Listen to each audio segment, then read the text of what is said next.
Bonjour à tous, bienvenue dans la deuxième édition du Flash matinal sur Extensive Presse. Au sommaire de l'actualité, assassinat de Jovenel Moïse, la Cour d'appel relance l'enquête et désigne un nouveau juge.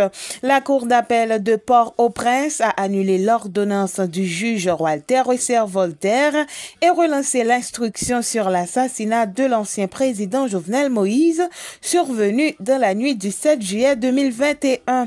Le juge Denis Cyprien a été désigné pour reprendre le dossier en profondeur, tandis qu'une commission rogatoire internationale sera chargée d'auditionner plusieurs personnalités, dont Martine Moïse, Ariel Henry, Léon Charles et d'autres aux États-Unis, au Canada et en République dominicaine.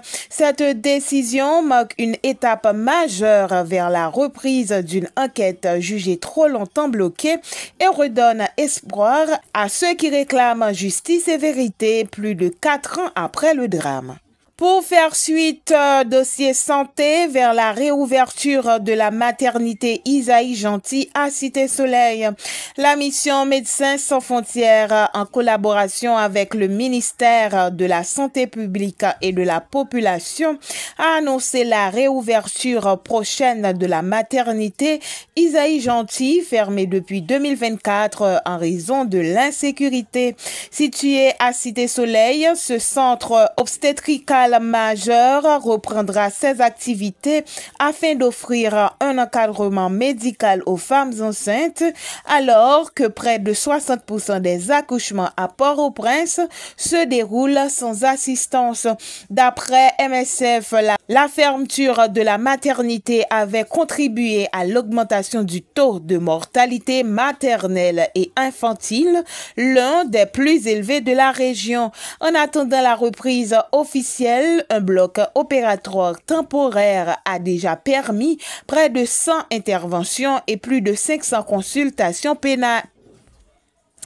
En attendant la reprise officielle, un bloc opératoire temporaire a déjà permis près de 100 interventions et plus de 500 consultations prénatales.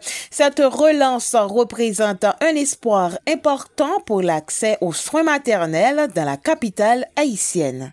Dossier éducation, réouverture du lycée Anténor-Firmin après plusieurs mois d'occupation. Après avoir longtemps servi d'abri temporaire aux déplacés de Carrefourfeuille, le lycée Anténor-Firmin a finalement rouvert ses portes le lundi 13 octobre 2025. De nombreux élèves ont retrouvé le chemin des classes dans une atmosphère mêlant soulagement et enthousiasme. Cette reprise marque un nouveau départ pour cette institution publique réputée pour la discipline et la qualité de son encadrement qui souhaite désormais renouer avec son rythme normal d'enseignement.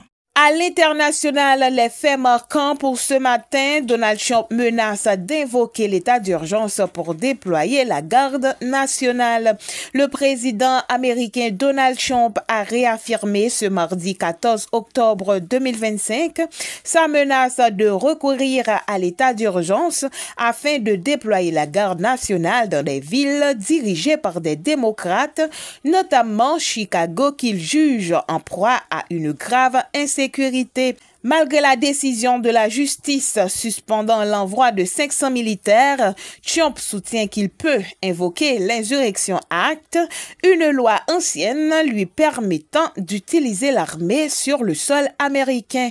Il accuse les autorités locales de ne pas agir efficacement contre l'immigration clandestine, tandis que ses opposants dénoncent une instrumentalisation politique de la situation sécuritaire pour justifier une intervention militaire intérieure.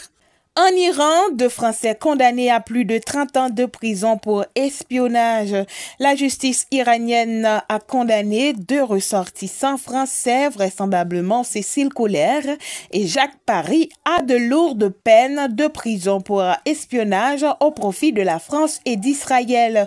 Arrêtés en mars 2023, ils ont écopé respectivement de 31 et de 32 ans de réclusion pour collaboration avec des services services de renseignements étrangers et atteinte à la sécurité nationale. Ces condamnations prononcées en première instance peuvent encore faire l'objet d'un appel.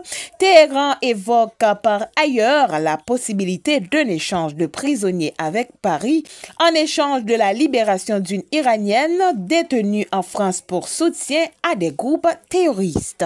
Voilà pour ce matin dans Flash Matinal. Restez connectés à Extensive Presse pour suivre toute l'actualité nationale et internationale tout au long de la journée.